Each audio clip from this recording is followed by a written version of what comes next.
hendaklah mereka mengambil haji yang lain. Karena haji itu ada 3, alhamdulillah. Dan haji 3 itu ikhwatul Islam adalah untuk kemudahan bagi kaum muslimin. Maknanya kita tidak akan dikekang dengan satu ibadah haji. Sesiapapun yang Allah mudahkan mereka melakukan haji tamattu, sila tidak ada masalah. Sesiapa juga di antara kita yang dimudahkan melakukan haji qiran, sila tak ada masalah. Begitu juga dengan haji ifrad.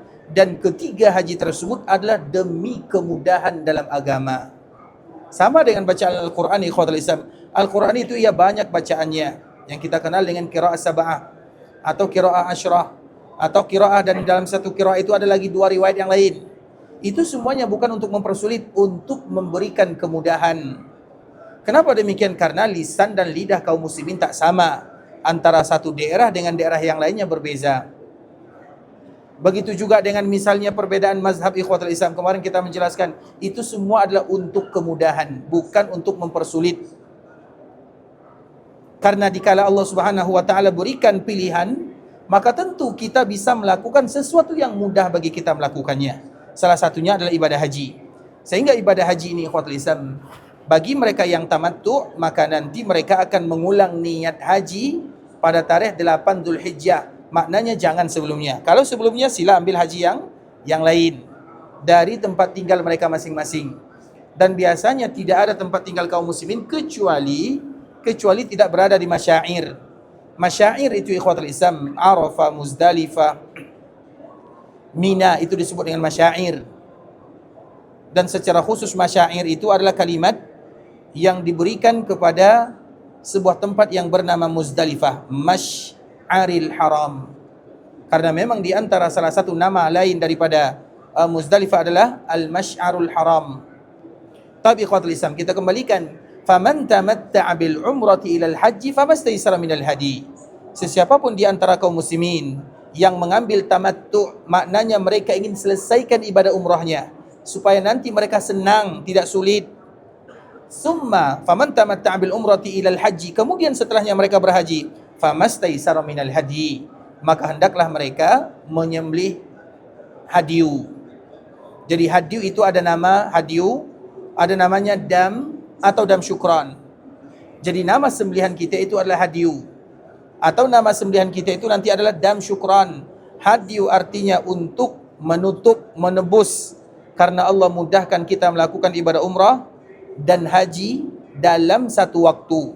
Karena hukum asal dari ibadah datang ke tanah haram, 1 kali perjalanan 1 ibadah. Itu hukum asal dia.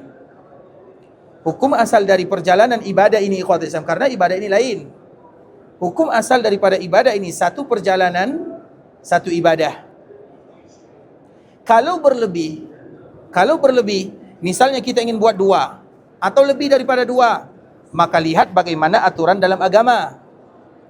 Sehingga haji tamattu' dan haji qiran, hukum asalnya adalah mereka berhaji sahaja.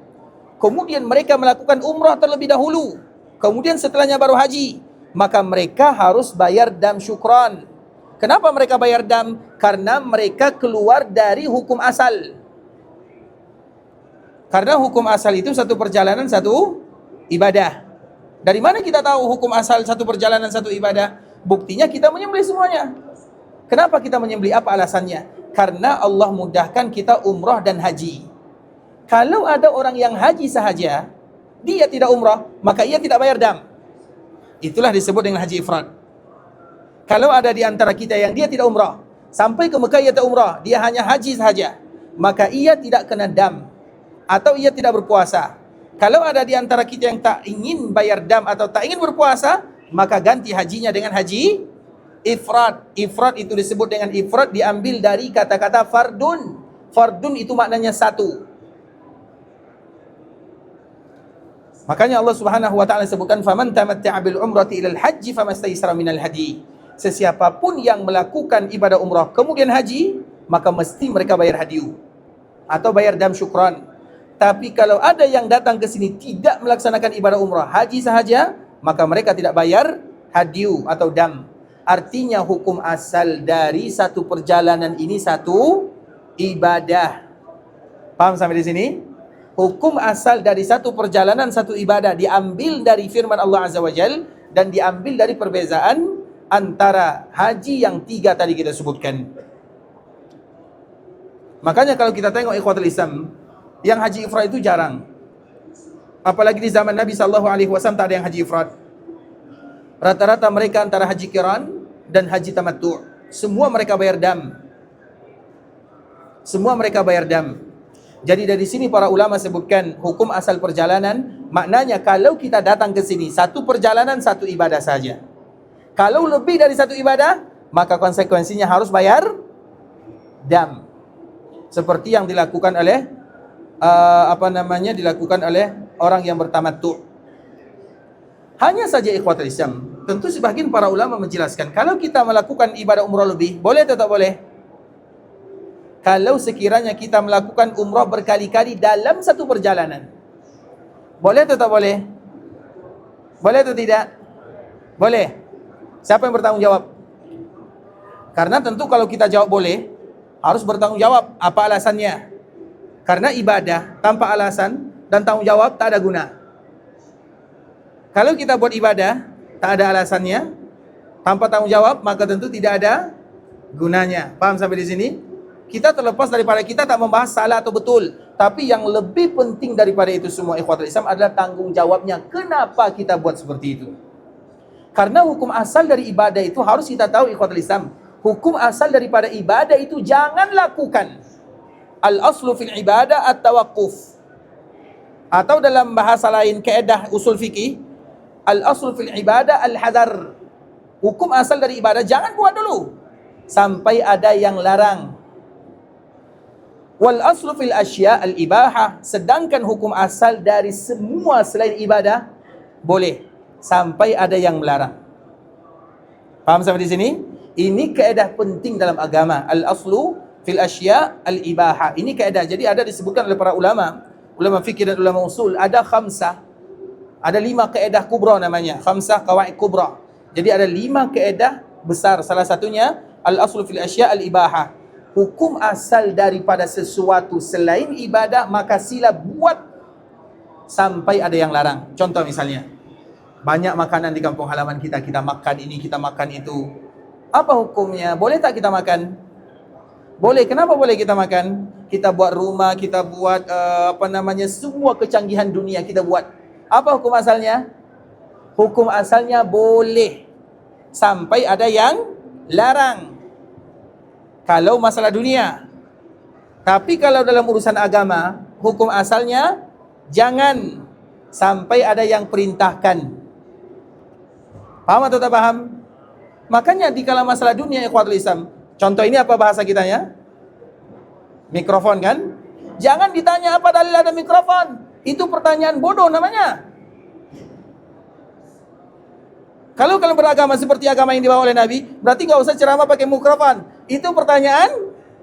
Karena ini masalah agama atau masalah dunia? Masalah dunia sila. Buat semau kalian. Sila tidak ada masalah. Antum a'lamu bi umuri dunyakum. Nabi SAW sebutkan, yang paling tahu urusan dunia kalian. Makanya hukum asal masalah dunia, buat sebanyak-banyaknya. Apapun benda yang kalian buat semuanya. Sampai ada yang larang. Kalau tak ada larangan, buat. Sampai sini? Ada orang yang buat misalnya rumah 500 tingkat. Boleh atau tak boleh? Tak boleh. Kan dia tak ada duit. Boleh atau tak boleh? Hukum asalnya sila, tak ada masalah. Jangan pernah ditanya. Hukum asal masalah dunia semuanya ikhwan Islam, buat sebebas-bebasnya. Makanya disebutkan al-aslu fil asya. Al-asya itu hukum perkara benda-benda dunia ini, buat. Apapun yang kalian buat sila, tak ada masalah. Tapi kalau al-aslu fil ibadah, tapi kalau hukum asal daripada ibadah, at-tawaqquf. At-tawaqquf itu tunggu dulu sampai kalian tahu kenapa kalian buat. Atau al-hadar, hati-hati. Karena bisa jadi kalau kita buat, kita salah, kita dapat dosa, bukan dapat ibadah. Contoh yang lain, contoh misalnya, kita selalu buat contoh ini ikhwatul Islam, terkhusus bagi kita yang melaksanakan ibadah haji dan umrah. Kita selalu buat contoh ini. Contoh misalnya, sahabat Abdullah bin Abbas dan sahabat Muawiyah radhiyallahu taala anhuma. Perhatikan kisahnya baik-baik agar kita tahu ini kaedah dalam beribadah kepada Allah Azza wa Jalla. Karena ini agama bukan agama kita, ini agama Allah. Kita ini ikhwatul Islam hanya pelaku. aktor kalau bahasa kitanya. Kita ini hanya pemain sahaja. Yang buat aturan semuanya adalah Allah Subhanahu wa taala. Makanya di antara salah satu pekerjaan aktor itu tak boleh banyak bertanya, buat sahaja. Kalau dalam urusan agama, karena ini agama Allah bukan agama kita. Kewajiban kita ini namanya adalah abdun. Abdun itu maknanya adalah hamba. Abdun itu kalau bahasa kasarnya, kita kan Abdullah. Abdullah itu bahasa kasarnya adalah budak, hamba sahaya. Kan hamba itu kan bahasa Arabnya hamba sahaya, budak. Itu kan abdun. Dan kita adalah Abdullah, hambanya Allah, budaknya Allah. Artinya budak itu biasanya tugasnya apa? Lakukan apa yang majikannya suruh, selesai. Dan kita selalu contoh ikhwatul Islam, kalau kita punya pembantu di rumah. Kebanyakan kita punya pembantu di rumah. Kita suruh dia cuci piring. Kemudian ia tanya, "Pak, kenapa saya mesti cuci piring?" Kira-kira marah atau tak marah? Kita suruh dia bersihkan kamar, bilik. Kemudian dia bertanya, "Kenapa saya harus bersihkan bilik?" Kira-kira kita marah atau tak marah? Semua yang kita buat dia tanya. Bersihkan kereta, bersihkan mobil, beli ke pasar, belanja ke pasar. Setiap yang kita suruh, dia tanya, kenapa? Kira-kira kita sebagai tuan dia, marah atau tak marah? Marah saja, tak pukul ya? Marah. Macam mana kalau kita selalu bertanya tentang apa yang Allah perintahkan kepada kita? Wahai hambaku, buat salat subuh 2 rakaat. Kemudian kita tanya, ya Allah, kenapa 2 rakaat? Kenapa tak 1 rakaat?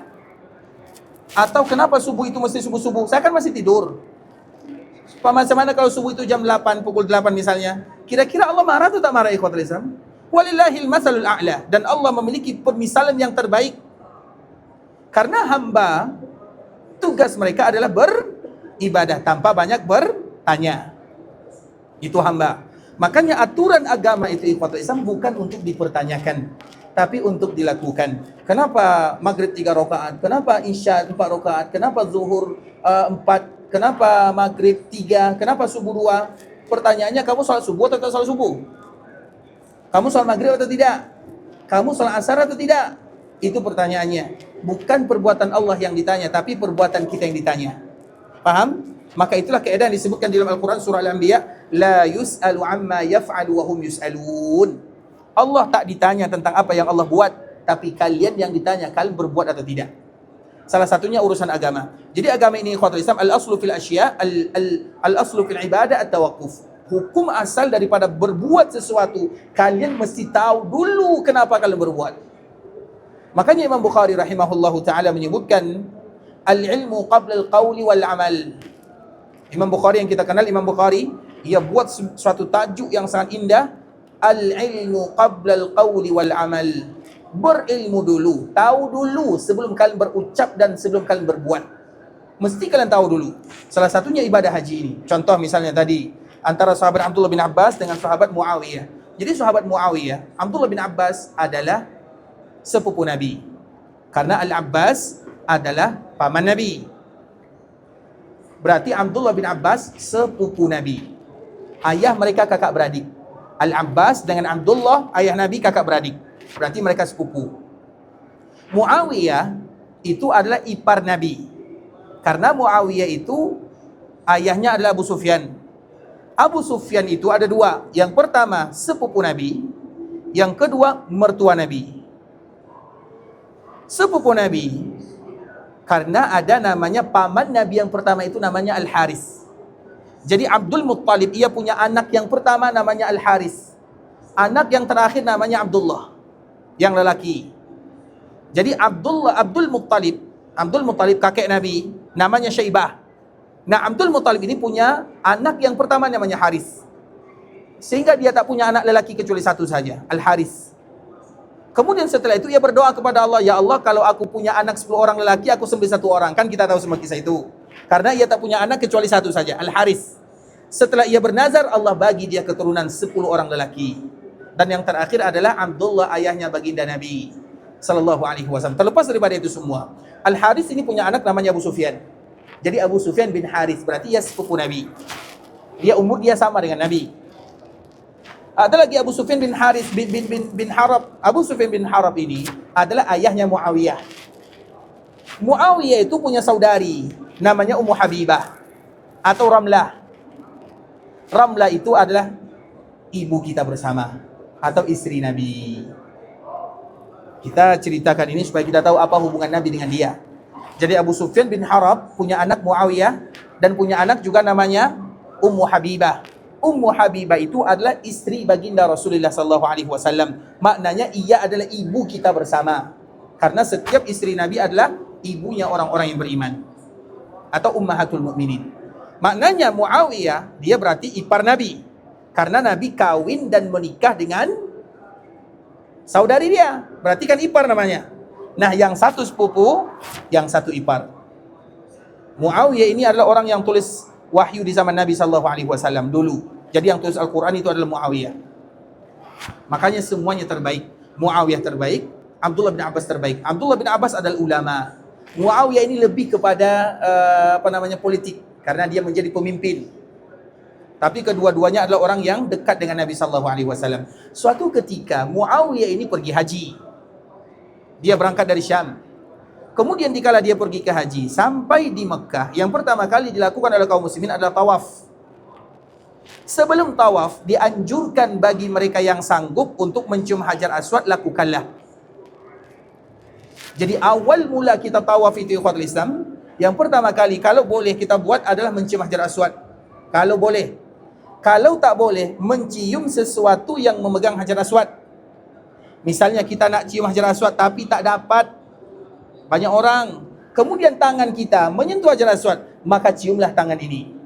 Atau misalnya kita bawa pen, misalnya pen kita ini menyentuh Hajar Aswad, ciumlah pen ini. Bukan karena pennya, karena ia bersentuhan dengan Hajar Aswad. Karena Nabi dulu pernah tawaf di atas onta Qaswa. Jadi Nabi pernah tawaf di Ka'bah menggunakan onta, sehingga Nabi tak boleh mencium Hajar Aswad. Dan Nabi bawa tongkat mihjan. Jadi mihjan ini disentuh oleh Nabi ke Hajar Aswad, kemudian Nabi mencium tongkatnya. Bukan karena tongkatnya, tapi karena apa? Karena ia bersentuhan dengan Hajar Aswad. Paham sampai di sini? Nah, kalau kita tak boleh mencium Hajar Aswad, maka boleh kita mencium sesuatu yang bersentuhan dengan Hajar Aswad. Paham nih? Contoh misalnya kita bawa sorban. Ini kita bawa. Tapi tak mungkin bawa ini kan? Tapi contoh lah, anggap contoh. Ada di dalam beg kecil kita bawa masukkan. Kemudian kita, ini bersentuhan dengan Hajar Aswad. Ini boleh dicium atau tidak? Boleh. Kenapa dicium? Karena bersentuhan dengan, bukan karena ininya barokah. Paham? Tapi karena ini bersentuhan dengan Hajar Aswad, makanya dicium. Itu yang kedua. Yang ketiga, ikhwatul Islam, maka kalau tak boleh mencium Hajar Aswad, tak boleh juga mencium sesuatu yang bersentuhan dengan Hajar Aswad, maka dengan membagi isyarat. Awal mula kita nak mulai tawaf, Bismillahi Allahu Akbar. Kemudian cium atau tak cium tangan? Cium atau tidak? Cium atau tidak? Kita kembalikan lagi. Yang cium apa alasannya? Kenapa dia cium? Yang tak cium, kenapa dia tak cium? Bisa dipahami? Dalam masalah agama ini kita mesti kritis. Cari semuanya. Yang mencium kita tak salahkan, tapi pertanyaannya, kenapa kamu cium? Ini benda agama atau masalah dunia? Agama atau dunia? Kalau agama, cari dulu, kenapa kamu cium? Kenapa kamu buat? Nah, siapa yang berani tanggung jawab? Yang mengatakan mencium, angkat tangannya. Dan kenapa ia mencium? Ustaz, kami mencium tangan karena Nabi buat. Mana bukti Nabi buat? Kan wajar kan kita bertanya seperti itu? Paham atau tak paham? Macam banyak tak paham ya? Paham atau tak paham? Itulah makna daripada kritis dalam agama. Itu baru satu soalan ikhwal Islam. Kita mencium atau tak mencium? Silakan jawab masing-masing, tak ada masalah. Ustaz mencium, silakan, tak ada masalah, sila. Tapi masalahnya, kenapa kamu cium? Ustaz, ini alasannya karena Nabi buat cium atau sahabat cium. Siapa? Mana bukti Nabi cium atau mana sahabat yang cium? Saya cari dulu, berarti jangan cium dulu sampai kamu dapat jawabannya. Paham sampai di sini? Berarti cium atau tak cium? Sudah mulai takut jawab cium ya, karena tak tahu alasannya. Karena kalau kita mengatakan cium, mesti kita tahu kenapa kita cium. Paham atau tak paham? Paham atau tak paham? Mesti kita melakukan seperti itu dalam ibadah ikhwatul Islam. Kita mesti bertanya, dan tak ada salahnya kita bertanya, supaya kita beribadah kepada Allah ala burhan wa bayan. Kita beribadah kepada Allah jelas, tanpa ada ragu. Nabi buat kita buat, Nabi tak buat kita tinggalkan, selesai. Salah satunya mencium. Nah, nanti kalau kita misalnya tak boleh cium Hajar Aswad atau tak boleh mencium sesuatu yang bersentuhan dengan Hajar Aswad, maka kita bagi isyarat. Nah, isyarat itu Bismillahi Allahu Akbar. Okey, itu semua ada dalilnya. Hadis yang dibawakan oleh Abdullah bin Umar. Nah, tinggal setelah itu mencium. Apa alasannya? Tentu kita bertanya. Yang tak dapat alasannya jangan cium dulu. Cari dulu. Kan sekarang banyak kan Google. Cari apa hukum mencium tangan dikala kita membagi isyarat, dikala kita tawaf. Kenapa kita tak buat seperti itu, ikhwatul Islam? Kalau kita habiskan masa kita ini untuk mencari seperti itu, maka kita akan paham tentang agama. Senang agama, ikhwatul Islam. Kalau kita dapat buat, kalau tak dapat, tinggalkan, selesai. Jadi dicium atau tidak? Susah jawab ya? Karena pertanggungjawabannya susah. Alangkah indahnya dikala kita berada di sini. Kita membahas satu-satu yang kita buat, kita cari alasannya. Kita buka internet. Kenapa saya buat ini? Kenapa saya buat ini? Apa salahnya? Tak ada salah. Yang salah itu satu, kita tak mau cari. Bukankah kita sebelum beribadah kepada Allah mesti kita harus tahu kenapa kita beribadah? Kan itu konsep yang tadi kita buat. Tapi ikhwatul Islam, berarti cium atau tidak? Cari jawabannya sendiri. Yang penting bertanggung jawab, itu saja. Nah, nanti yang mengatakan cium, kalau ia esok masih ada di sini, bagi saya alasannya. Kalau ia dapat, saya bagi hadiah. Tahu ya? Tapi kalau tak dapat alasan kenapa ia cium, berarti jangan cium. Itu saja, selesai. Orang yang tidak mencium tidak akan ditanya kenapa kamu tak cium. Tapi orang yang mencium tangan dia mesti ditanya kenapa kamu cium. Orang yang tak cium, ia selamat. Kenapa ia selamat? Karena hukum asal dari ibadah adalah berhenti dulu. Jangan buat dulu. Tapi kalau kita buat, ditanya kenapa kamu buat. Berarti yang selamat mencium atau tak mencium? Mulai dari sekarang cari apa hukum mencium tangan dikala nanti kita tawaf. Kalau dapat sila alhamdulillah, kalau tak dapat maka tinggalkan. Itu saja ikhwatul Islam. Tak perlu kita berdebat banyak-banyak. Kenapa demikian? Kalau sekiranya kita cium, kemudian kita meninggal, ditanya oleh Allah, kenapa kamu buat seperti itu? Kita mengatakan, ya Allah, saya mencium karena saya dapat dalilnya ini. Ini pendapat ulama, ini perkataan para ulama. Allah akan mengatakan, sila, tidak ada masalah. Yang tak cium mengatakan, kenapa kamu tak cium? Ya Allah, kami tak tahu, karena memang tak tahu. Alasannya, kami tak pernah dengar Nabi buat seperti itu, kami tidak lakukan. Maka dia juga akan selamat. Semua pada akhirnya, semua kita akan selamat. Jadi perbezaan itu tidak ada masalah. Selama ada hujjah masing-masing. Paham sampai di sini? Selama ada hujah, itu yang terpenting, ikhwatul Islam. Jadi perbezaan itu mesti kita semuanya, terminal terakhir itu adalah baginda Rasulullah SAW. Para ulama itu bukan terminal akhir. Ingat itu baik-baik. Para ulama bukan terminal akhir. Para ulama itu petunjuk jalan. Imam Syafi'i tunjukkan jalan ini. Imam Ahmad tunjukkan jalan ini. Imam Malik tunjukkan jalan ini. Imam Abu Hanifah tunjuk jalan ini. Kemudian dari mereka tunjukkan jalan, kita pada akhirnya sampai kepada terminal terakhir. Apa terminal terakhir? Tak mungkin Imam Syafi'i terminal terakhir. Ustaz, kenapa kamu cium tangan? Ustaz, ini dibuat oleh Imam Syafi'i, tak boleh. Jawaban seperti itu tunggu dulu. Karena Imam Syafi'i bukan terminal akhir. Terminal akhir kita adalah Muhammad bin Abdullah sallallahu alaihi wasallam. Karena kalau setiap kita terminal akhirnya ulama ini, ulama ini, sampai bila kita akan sampai kepada Nabi sallallahu alaihi wasallam? Sampai bila? Paham atau tak paham? Para ulama, terutama ulama mazhab itu, mereka hanya sebagai petunjuk jalan mengarahkan kita menuju Nabi. Makanya semua ulama mazhab itu pasti mereka punya dalil. Ini yang Nabi buat. Berarti kita berbuat sesuatu yang Nabi buat, tapi lewat jalur ulama ini. Paham atau tak paham? Contoh, supaya lebih senang memahaminya. Kita datang ke sini, ada syarikah masing-masing. Ada tour guide ustaz pembimbing masing-masing. Pembimbing kita tak sama, berbeza, tapi tujuan kita sama-sama pergi ke Mekah. Setiap pembimbing itu cara dia lain. Ada pembimbing yang semangat, ada pembimbing yang seperti ini, ada pembimbing yang seperti itu, ada ustaz seperti ini, ada ustaz seperti itu.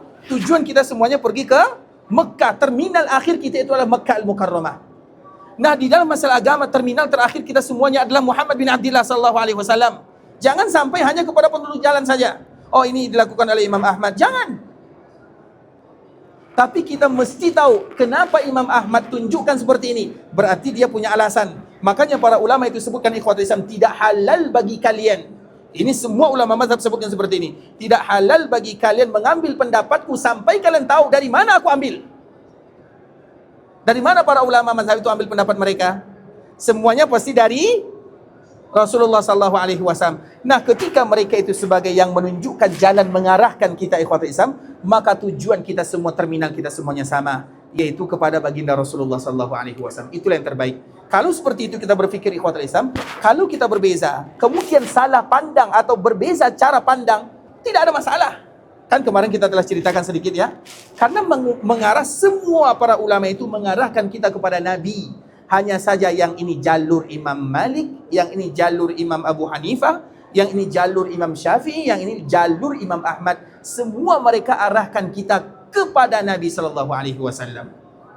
Paham sampai di sini ikhwatul Islam? Makanya kemarin kita menyebutkan perbezaan para ulama itu ikhwatul Islam bukan dari dua dalil, tapi dari satu dalil. Satu dalil, cara pandang mereka lain. Cara pandang para ulama itu lain. Kemudian, tapi ujung-ujungnya mereka mengantarkan kita kepada baginda Rasulullah sallallahu alaihi wasallam. Dan cara pandang lain itu biasa ikhwatul Islam. Jangankan dalam masalah agama, dalam rumah tangga kita saja, antara kita dengan istri, sering tidak beradu argumen. Bahkan hari-hari kan, kita yang istri nak beli apapun yang nak dibeli pasti tanya kita warna apa, kita bilang warna hitam, dia pasti cari warna pink, warna oranye, warna yang lain. Itu masalah dunia. Dan kita berbeza tak sama, biasa ikhwatul Islam. Makanya itu harus dipahami baik-baik ya. Makanya setiap yang kita buat mesti kita tahu. Ada salah satu contoh yang selalu kita sebutkan ikhwatul Islam. Pernah terjadi perbezaan antara Imam Malik dengan Imam Syafi'i. Imam Syafi'i ini adalah muridnya Imam Malik. Dan jarak mereka itu jauh ikhwatul Islam. Karena Imam Malik itu lahir pada tahun 93. Imam Syafi'i lahir tahun 150. Berarti dikala Imam Syafi'i lahir, sudah berapa umur Imam Malik tuh? Sudah berapa umur Imam Malik?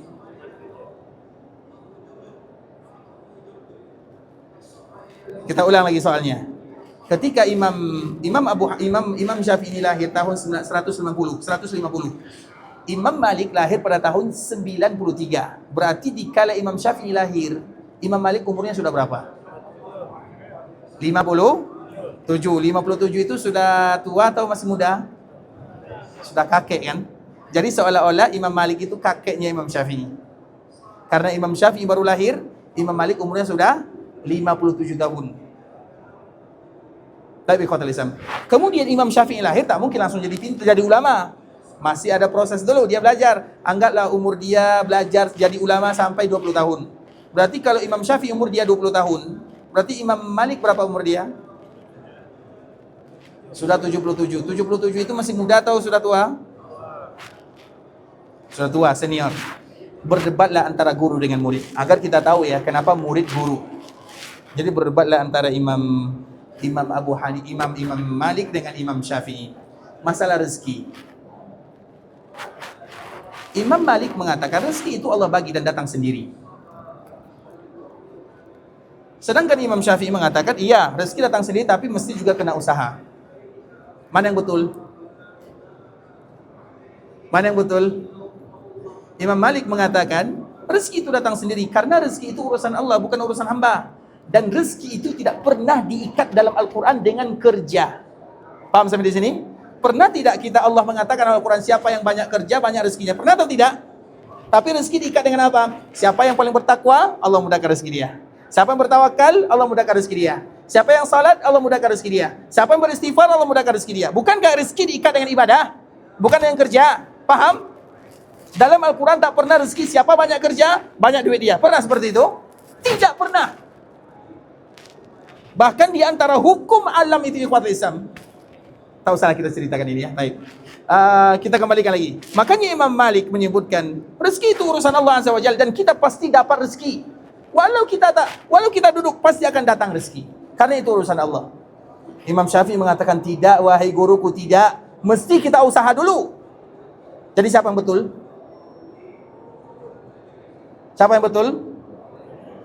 Nah, waktu itu ikhwatul Islam, Jadi Imam Syafi'i, bagaimanapun dia adalah murid, dia nampak ada orang yang jual anggur atau yang bagi anggur, maka dia pergi ambil anggur ini diambil, kemudian ia ingin membantah gurunya. Kalau saya duduk di sini wahai gurunda, saya tidak akan dapat. Berarti siapa yang betul? Siapa yang betul? Imam? Ceritanya belum selesai. Imam Syafi'i menyebutkan ingin membantah gurunya. Akhirnya dia pergi ambil anggur yang jauh, kemudian dibawa. Dan dia mengatakan dengan bangga, kalau saya tak berjalan dari sini ke sana, maka anggur ini tak akan datang sendiri. Berarti Imam Syafi'i merasa dia bisa mengalahkan gurunya. Apa kata Imam Malik? Coba tengok, saya duduk saja di sini, anggurnya datang sendiri. Jadi siapa yang betul? Paham apa yang disebutkan oleh Imam Malik? Saya duduk di sini, saya tak buat apa-apa, tapi dia datang sendiri. Perantaranya adalah imam. Jadi siapa yang betul? Paham sampai di sini, ikhwatal Islam? Seperti itulah para ulama. Dua-duanya betul. Walau mereka salah, cara pandang mereka dalam agama itu lain. Imam Malik tak salah, ikhwatal Islam. Buktinya datang anggur sendiri tanpa ia cari. Imam Syafi'i juga tak salah, karena dia kalau tak cari dia juga tak dapat. Jadi semuanya sama, paham ya? Tapi yang terpenting adalah kita cari. Makna kita cari itu kenapa kita melakukan sesuatu, cari tahu dalam urusan agama. Sudah paham ya? Berarti nanti kalau kita tawaf, kemudian kita ucapkan Bismillahi Allahu Akbar, cium tangan atau tidak? Saya katakan tidak ya, cari tahu dulu. Cari tahu. Kalau dapat buat, kalau tak dapat jangan. Alangkah indah dan senangnya dalam agama. Makanya al-aslu fil ibadah at-tawaqquf. Asal muasal dari ibadah, jangan lakukan, jangan buat sampai kalian tahu kenapa kalian berbuat. Contoh misalnya, setelah saya salat, Assalamualaikum warahmatullah, Assalamualaikum warahmatullah, saya ucapkan Allahumma salli wa sallim ala nabiyina Muhammad 50 kali. Boleh atau tak boleh? Boleh atau tak boleh? Saya salat nih, Assalamualaikum, Assalamualaikum. Langsung saya ucapkan salawat 50 kali. Boleh atau tak boleh?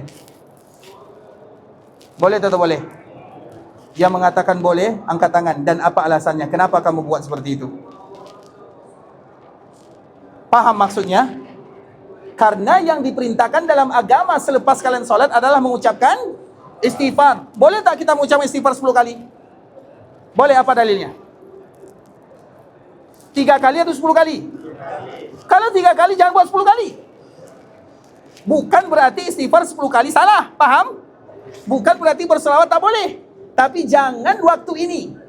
Karena selepas salat kita hanya diperintahkan istighfar 3 kali. Kan Nabi bilang istighfar salah sama rat, beristighfar 3 kali. Kemudian kita buat 10 kali. Kita lebih pintar dari Nabi atau macam mana?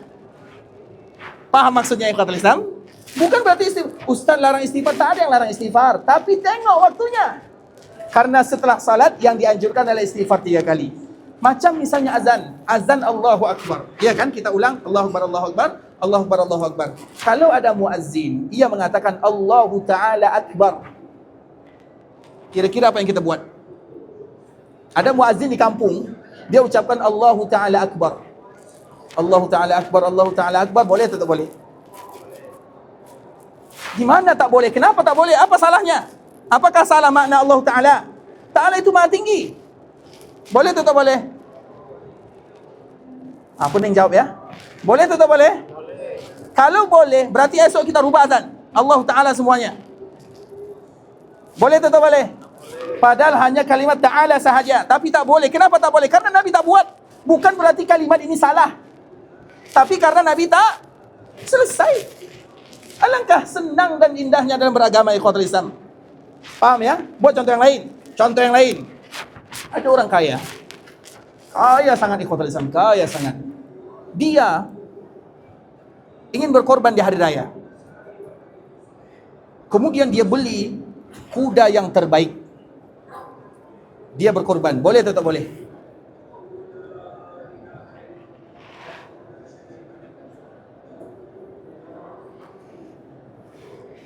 Boleh atau tak boleh? Hah? Dia berkorban kemudian dia beli kuda, tak boleh? Kenapa tak boleh? Dia kan hanya beli kuda, bukan untuk dijadikan korban. Boleh atau boleh? Kalau hanya beli kuda, sila. Tapi kalau kuda dijadikan korban, boleh atau boleh?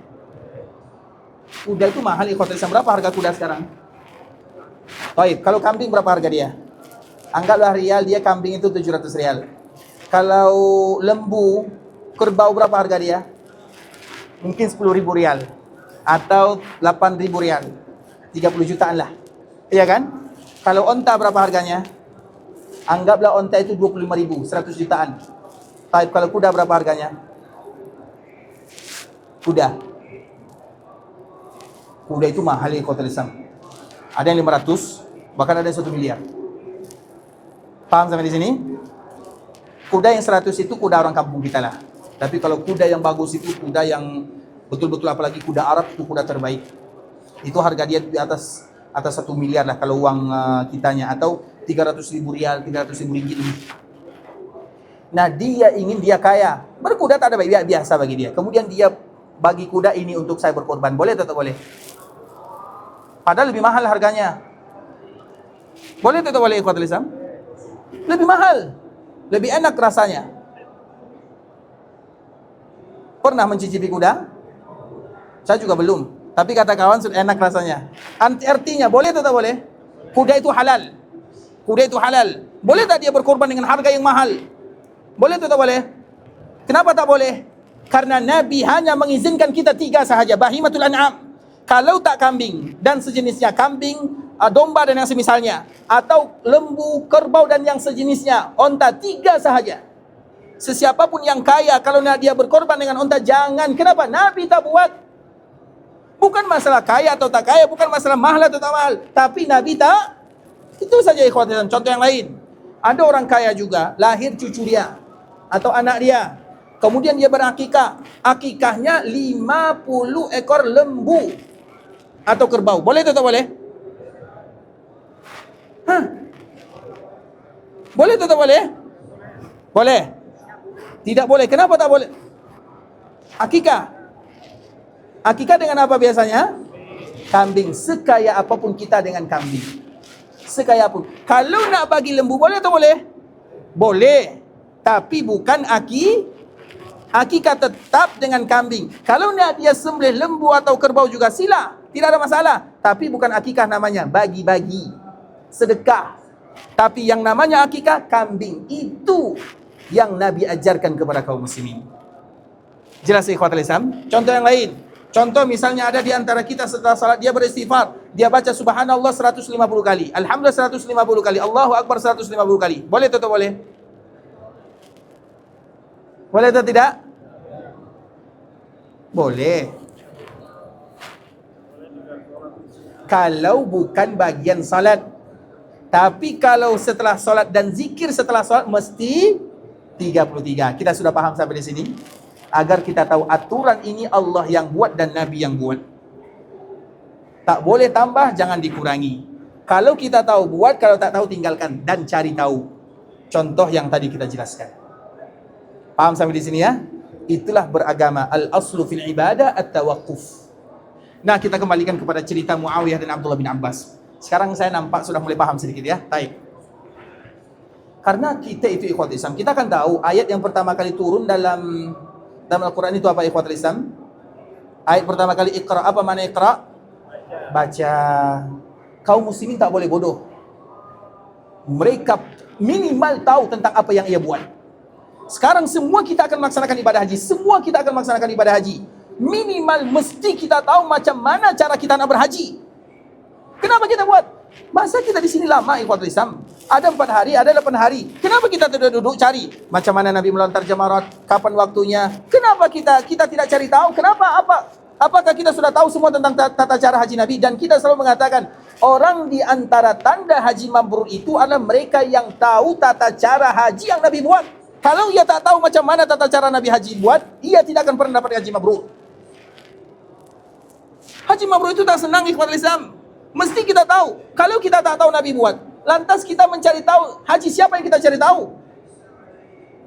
Kita bukan berarti dituntut membuat seperti yang Nabi buat. Karena kadang-kadang bisa jadi situasi, keadaan zaman Nabi tak sama dengan zaman kita. Tapi minimal kita mesti cari tahu dulu macam mana Nabi berhaji. Supaya nanti kita punya panduan dan aturan. Panduan kita semuanya adalah baginda Rasulullah sallallahu alaihi wasallam. Terminal akhir itu adalah Muhammad bin Abdullah sallallahu alaihi wasallam. Mesti. Jangan sampai kepada ulama yang tadi kita sebutkan. Oh, ini Imam Syafi'i buat. Oh, ini Imam Malik buat. Oh, ini Imam Ahmad buat. Belum lagi sampai kepada terminal akhir. Sedikit lagi. Makanya para ulama sebutkan terkhusus Imam Malik. Kenapa kita sebutkan Imam Malik? Karena Imam Malik adalah imam penduduk atau imam di kota Madinah ini. Dia lahir di Madinah. Satu-satunya imam yang lahir Madinah. Besar di Madinah. Tumbuh di Madinah. Belajar di Madinah. Mengajar di Madinah. Wafat di Madinah. Dikuburkan di sana. Semua ulama yang lain tidak ada di Madinah. Kecuali Imam Malik. Karena Imam Malik itu tidak pernah keluar dari kota Madinah. Karena memang kita tahu di antara keutamaan Madinah ikhwatul Islam, Nabi sebutkan kita tak disuruh hanya datang ke kota Madinah, tapi lebih daripada datang. Apa kata Nabi? Man istata'a minkum an yamuta bil Madinah falyamut biha. Sesiapa di antara kalian kalau ia sanggup wafat di Madinah, wafatlah. Karena sesiapa pun yang wafat di Madinah, Nabi yang akan menjadi tetangganya. Kalau Nabi menjadi tetangganya, apa yang akan terjadi padanya? Di alam barzakh aman, di akhirat juga aman. Kalau aman di alam barzakh, aman di akhirat, apa yang terjadi? Maka ia akan dimudahkan masuk ke dalam. Nabi tak perintahkan kita datang sahaja ke Madinah. Kalau bisa datang dan wafat. Makna apa makna kalimat ini? Berarti datang kalian berkali-kali. Banyak di antara kaum muslimin ikhwatul Islam, mereka berdoa kepada Allah. Banyak jemaah haji, terkhusus dalam jemaah haji, banyak yang meninggal di kota Madinah kan? Bisa jadi itu doa dia kepada Allah Azza wa Jalla. Kita tak tahu. Ya Allah, Engkau kabulkan, wafatkan Salim. Banyak orang yang wafat di Madinah, banyak. Ketika mereka wafat di Madinah, berarti mereka menjadi tetangga abadi untuk baginda Nabi Muhammad sallallahu alaihi wasallam. Dan Nabi sebutkan, sesiapapun yang wafat di Madinah, aku pasti akan bagi syafaat untuk dia. Kalau Nabi bagi syafaat, selesai. Syafaat itu biasanya untuk orang baik atau untuk orang kurang baik? Syafaat. Syafaat itu biasanya untuk orang-orang kurang baik. Maknanya kalau ia kurang baik, tapi ia akan baik di sisi Allah karena syafaat Nabi. Itu makna kalimat syafaat. Kalau orang baik, tak perlu lagi syafaat.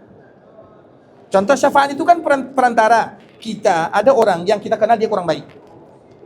Ada orang, ini agar kita tahu apa makna syafaat. Ada orang ini kurang baik. Ada yang satu kurang baik, yang satunya baik. Nah, yang satu ini kawan kita. Nah, orang ini datang, minta tolong sama kita, kita pasti tak tolong, karena dia tak baik. Tapi datang orang ini, dia mengatakan, tolong orang ini.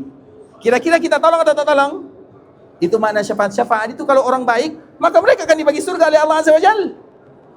Paham ya? Tapi syafaat itu bagi mereka yang banyak salah, yang banyak dosa.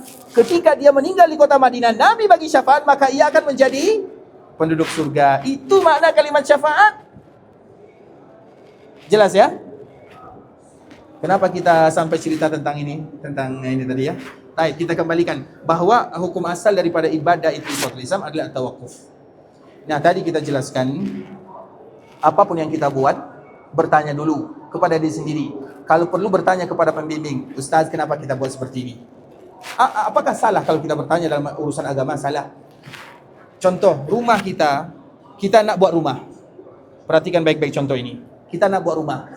Sebelum buat rumah, kita mesti cari tukang kan? Tukang yang buat rumah. Tukangnya ada 3. Yang satu, ada tukang ini, orang mengatakan, oh tukang ini terbaik, the best. Yang satu, tukang ini baik tapi dia malas sikit kerja. Yang satu, ini tukang ini baik tapi dia banyak curi bahan-bahan. Kira-kira, mana yang kita cari? Pasti yang disepakati. Itu dalam perkara dunia. Dalam perkara dunia kita cari, kita tanya, kenapa, bagaimana? Kenapa dalam soal agama kita duduk saja tak tanya, hanya ikut saja? Kenapa? Dalam urusan dunia, tukang pun kita cari, ini macam mana orangnya, bagaimana. Kenapa dalam urusan ibadah ini kita tak cari? Betul paham nih? Paham ya? Supaya semua kita kembali kepada ayat yang pertama, Iqra. Allah ingin kita itu Iqra. Makanya di antara ketika seseorang sudah mulai bertanya, Ustaz, tadi Ustaz katakan seperti ini. Kenapa Ustaz katakan seperti itu? Kalau ada orang sudah seperti ini, ketahuilah berarti tanda ia sudah mulai serius dalam agamanya. Kita bukan tuduh-tuduh orang ikhwat Islam, tapi kita harus jelas dalam urusan agama. Sebagaimana kita jelas dalam perkara dunia. Dalam urusan dunia saja, semuanya. Buat rumah, buat ini, beli kereta, buat ini, beli ini. Semua kita akan tanya mana yang terbaik kira-kira. Kita akan cari tahu. Bahkan 1 hari, 3 hari, 5 hari kita cari tahu. Kenapa perkara-perkara agama ini tak ada di antara kita yang mau cari tahu? Iqra. Itu adalah perintah Allah Subhanahu wa taala. Tapi ikhwatul Islam, makanya tadi kita menyebutkan ketika kita nanti tawaf, maka kita mengucapkan bismillah Allahu akbar. Cium atau tak cium nanti cari sendiri. Yang dapat cium ini alasan Ustaz, sila lakukan, tak ada masalah. Kalau ia tak dapat, jangan buat. Selesai. Ya? Paham sampai di sini? Saya tak larang dan saya juga tak suruh. Tapi tanggung jawab sendiri. Karena kalau saya yang suruh, kemudian dilakukan oleh kaum muslimin, berarti saya nanti yang bertanggung jawab di hadapan Allah. Kalau saya salah, semua kesalahan jamaah saya yang tanggung. Makanya jadi ustaz itu tak senang. Maka jangan jadi ustaz. Jadi ustaz itu tak senang, ikhwatul Islam, paham? Makanya Abdullah bin Umar sebutkan, banyak orang ingin mencari-cari, dia sudah buat benda-benda yang salah, kemudian dia cari ustaz yang bisa membenarkan. Contoh misalnya, masalah bank. Kita tahu bank yang bermuamalah dengan riba sudah haram, sudah pasti sampai hari kiamat. Itu hukum Allah. Tapi banyak orang cari ustaz, ternyata ada ustaz yang halalkan riba. Kita harus tahu, setiap yang berbuat riba, maka dosanya kembali kepada ustaz yang menghalalkan riba ini. Maka apa kata Abdullah bin Umar? Ustaz itu nanti akan menjadi jembatan di akhirat. Dia yang terbakar, jemaahnya lewat di atas dia. Jangan pernah senang memberikan fatwa soal agama. Kalau tahu bagi tahu, kalau tak tahu bilang saya tak tahu, selesai. Karena kalau kita paksa bagi tahu padahal kita tak tahu, maka kita adalah jembatan bagi orang lain di akhirat. Bukan berarti tak boleh jadi ustaz ya, tapi tanggung jawabnya berat. Imam Malik ikhwatul Islam, Imam Malik rahimahullahu taala, dia pernah datang dari Andalusia. Dari Andalusia ke kota Madinah. Andalusia itu kalau sekarang Spanyol, ujung bagian barat. Dan alhamdulillah di antara salah satu hadis Nabi sallallahu alaihi wasallam sebutkan, faraitu zuwalil ard. Allah memperlihatkan kepada saya bumi. Allah perlihatkan kepada saya bumi. Faraitu masyariqaha wa magharibaha. Maka aku nampak bumi itu bagian barat dan bagian timur. Kenapa Nabi mengatakan aku nampak bagian barat, bagian timur? Nabi tak sebutkan aku nampak bagian utara, bagian selatan. Ternyata ada makna di dalamnya. Maknanya ternyata Nabi nampak bagian barat dan bagian timur karena yang paling banyak ikut agama Nabi adalah mereka yang ada di barat, yang ada di timur. Paham sampai di sini? Kita bagian barat atau bagian timur? Timur. Yang bagian barat tahu kita bagian barat siapa? Mulai dari seberang Mesir, kemudian Tunis sampai Jazair, sampai ke Andalusia. Itu bagian timur semuanya. Dan yang banyak kaum muslimin itu bagian mana? Bagian barat dan bagian timur. Dibandingkan yang bagian atas dan bagian bawah. Kalau kita tengok dunia. Paham ya? Kita mau jadi bagian barat atau bagian timur? Mau jadi bagian mana? Utara atau selatan? Kita mau jadi umat Nabi saja, dimanapun kita berada. Tapi ikhwatul Islam, apa kata Nabi sallallahu alaihi wasallam? Faraitu masyariqaha wa magharibaha. Aku nampak bagian timur kita. Daerah kita, alhamdulillah, daerah kita banyak orang muslim. Kita bersyukur kepada Allah Azza wa Jalla. Karena Nabi sudah beritahu, yang banyak akan ikut Nabi itu bagian timur. Kita bagian timur semuanya. Kan di antara nama Makkah Madinah ini kan Al-Qura atau Ummul Qura. Apa makna Ummul Qura? Ummul Qura itu induk dunia. Berarti pusatnya dunia. Allah mengutus Nabi di kota Mekah bukan tanpa alasan. Mekah itu Ummul Qura, induk dunia, pusat dunia di sana. Makanya Mekah itu, Ka'bah itu ikhwatul Islam. Ka'bah itu kan ada dua. Ada Ka'bah di bawah, Ka'bah yang akan kita tengok. Ada Ka'bah di langit, namanya Baitul Ma'mur. Itu sama-sama disebutkan Ka'bah. Ka'bah yang ada di bumi dijadikan tawaf, Ka'bah yang ada di langit juga dijadikan tawaf. Di bumi dia bernama makhluk manusia, di langit bernama makhluk malaikat. Allah sebutkan wattur wa kitabim mastur fi raqqim mansyur wal baitil ma'mur. Kalau kita tengok wal baitil ma'mur, makna dia itu adalah Ka'bah. Jadi Ka'bah itu ada dua. Ka'bah di bumi, Ka'bah di langit. Sama-sama dijadikan untuk tawaf kepada Allah Subhanahu wa taala. Makna dia pusat dunia. Berarti kalau pusatnya timur ke kanan, barat ke kiri. Nah, inilah yang Allah tampakkan kepada Nabi. Maknanya berarti yang paling banyak ikut Nabi yang bagian kanan dan bagian kiri. Kita bagian kanan timur, maka kita tengok banyak kaum muslimin. Alhamdulillah, nikmat dari Allah Azza wa Jalla. Dan kita tengok bagian kanan banyak. Kalau kita tengok sejarah bagian atas, utara, selatan, yang ikut Nabi itu sedikit, yang muslim itu sedikit. Faham sampai di sini ikhwatul Islam? Itulah makna daripada hadis Nabi sallallahu alaihi wasallam. Salah satunya adalah Andalusia. Kalau di bagian barat ada Andalusia, kalau di sana ada Sia juga, Indonesia, Malaysia, Sia juga semuanya. Sana Andalusia, di sana. Nah, jadi ada salah seorang di sini ikhwatul Islam, di Andalusia ini, mereka berjalan kaki dari barat dunia sampai ke Madinah. Cerita tentang Imam Malik. Jadi ikhwatul Islam, orang ini berjalan. Ketika ia berjalan, tujuannya ingin bertemu dengan Imam Malik. Dan Imam Malik itu adalah imam dunia. Dari dia lahir Imam Syafi'i. Dari ia lahir Imam Ahmad. Dari ia lahir imam-imam para ulama yang lainnya, ulama-ulama hadis. Bahkan kitab yang paling benar dan paling sahih itu adalah kitab yang dikarang oleh Imam Malik, namanya Al-Muwatta. Sebelum Imam Bukhari lahir. Paham ya? Karena kitab yang paling sahih itu adalah kitab Bukhari. Tapi Imam Bukhari itu belum lahir lagi dikala Imam Malik meninggal. Maknanya sebelum muncul Imam Bukhari, yang paling benar kitabnya adalah kitab Al-Muwatta, kitab Imam Malik. Makna dia itu ulama dunia. Dari situlah lahir Imam Syafi'i, lahir Imam Ahmad dan ulama-ulama yang lainnya. Tapi khuatisah, makna dia itu adalah mufti dunia. Dia adalah orang yang paling alim. Kemudian orang Andalusia ini datang ke kota Madinah, berjalan dari Andalusia ke kota Madinah. Berapa lama kira-kira? Yang pernah pergi ke ujung bagian barat dunia, kemudian ia pergi ke Madinah. Kalau berjalan, kalau menggunakan onta, kurang lebih 1 bulan lah. Kalau tidak percaya nanti coba silah sendiri. Artinya perjalanan 1 bulan ini, khawatir Islam, maknanya lama. Tujuan orang ini datang ke kota Madinah ingin mengumpulkan pertanyaan dari kampung halamannya, pertanyaan-pertanyaan yang akan ditanyakan kepada Imam Malik. Anggaplah 100 pertanyaan. Sampai kepada Imam Malik, dia duduk, dia bertanya, "Wahai Imam, saya datang dari jauh, dari bagian barat dunia, dari Andalusia. Ingin bertanya kepadamu soalan agama yang kami hadapi di kampung." Makanya mazhab Imam Malik itu banyak kan di sana kan? Yang di bagian sana. Tapi ikhwatul Islam. Kemudian Imam Malik ditanya satu-satu. Dikala ditanya apa jawaban Imam Malik? La adri, saya tak tahu. Dari 100 pertanyaan, yang dijawab cuma 30 saja. Kurang lebih, 1/3 sahaja. 2/3 tak dijawab. Jawabannya saya tidak tahu. Kemudian orang ini sudah melakukan perjalanan jauh. Kemudian nanti, kalau ia tak dapat jawaban, macam mana dia akan kembali ke kampung halamannya, macam mana?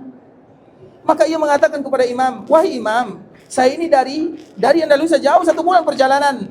Dan orang kampung daerah saya, mereka sudah menunggu jawaban. Kalau tak ada jawaban, nanti apa yang akan aku katakan kepada mereka?"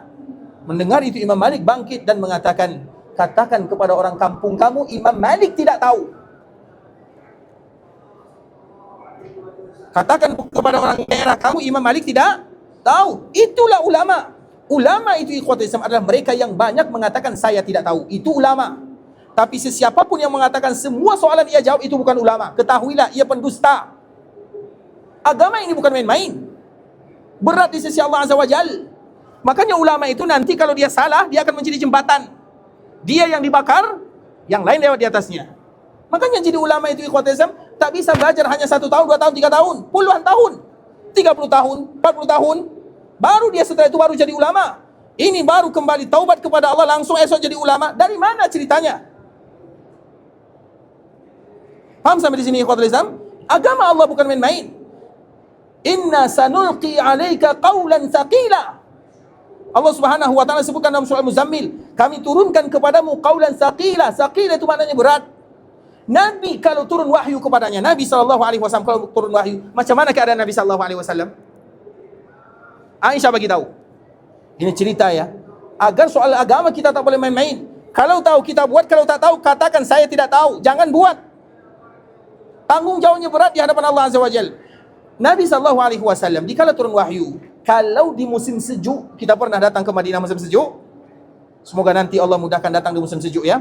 Musim sejuk 7, 3, 2 derajat. Kan sejuk. Sejuk sangat ikhwatul Islam.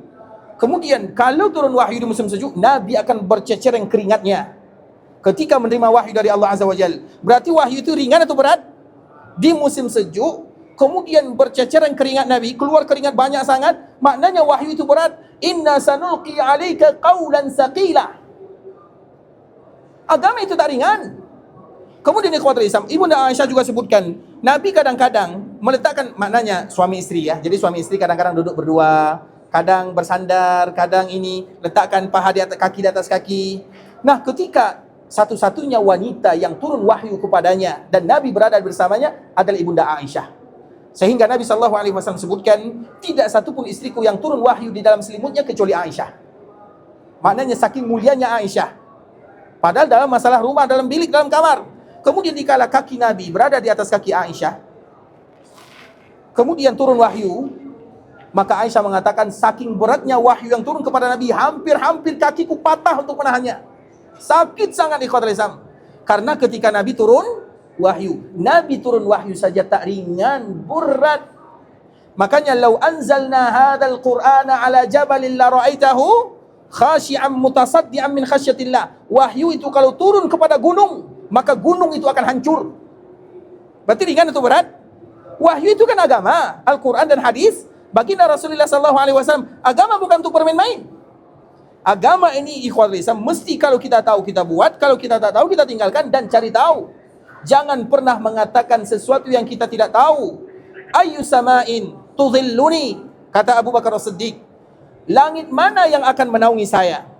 Bumi mana yang akan saya tempati kalau aku mengatakan sesuatu tentang Al-Quran yang aku tak tahu? Jadi agama ini bukan perasaan, agama ini seperti ini, agama itu seperti itu. Bukan ikhwatul Islam. Agama itu berlandaskan wahyu. Makanya agama Islam adalah agama yang akan dijaga oleh Allah sampai hari kiamat. Karena agama ini adalah agama berlandaskan wahyu dari langit, yang semua kita akan melakukan sesuatu sesuai dengan agama Allah Subhanahu wa taala. Kita hari ini cerita kemana-mana ya. Tapi agar kita tahu, al-aslu fil ibadah at-tawaqquf. Asal muasal daripada ibadah adalah berhenti dulu.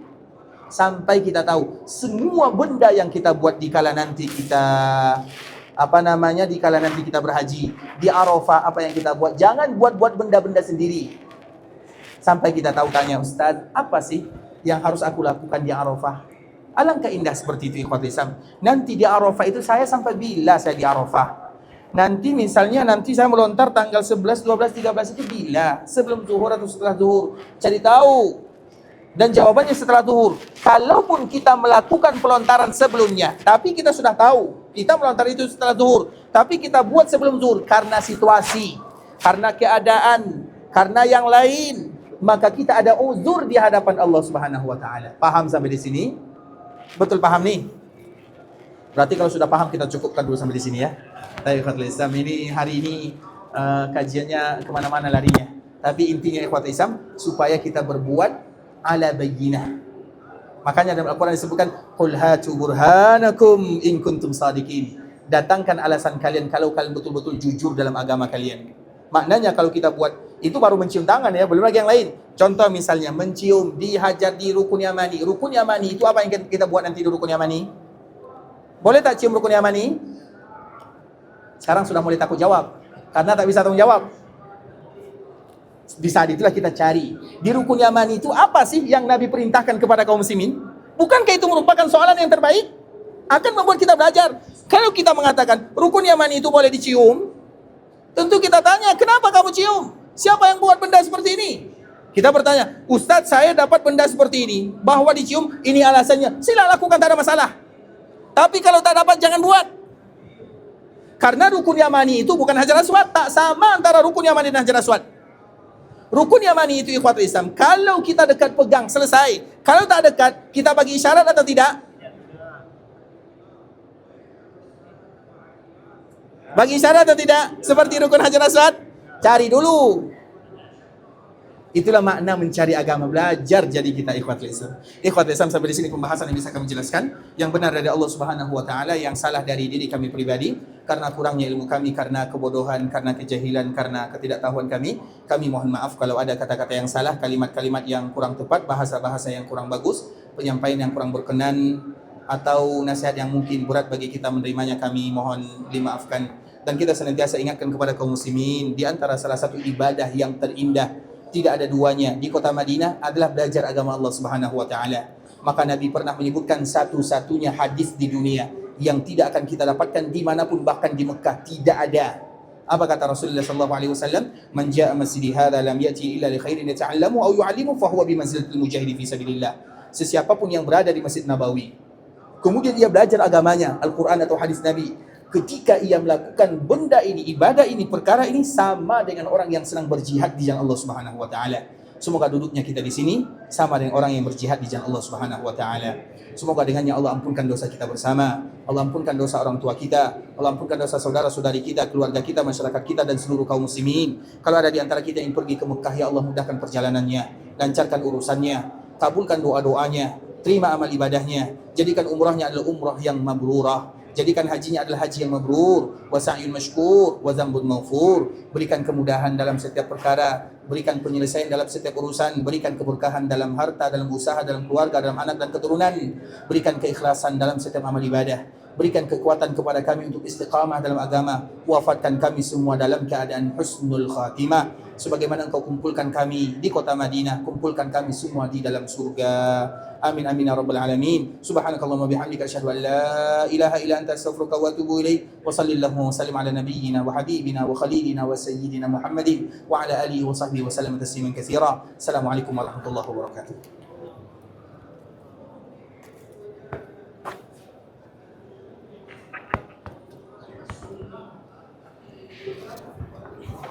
Syukur. Salam sehat ya, Masya Allah.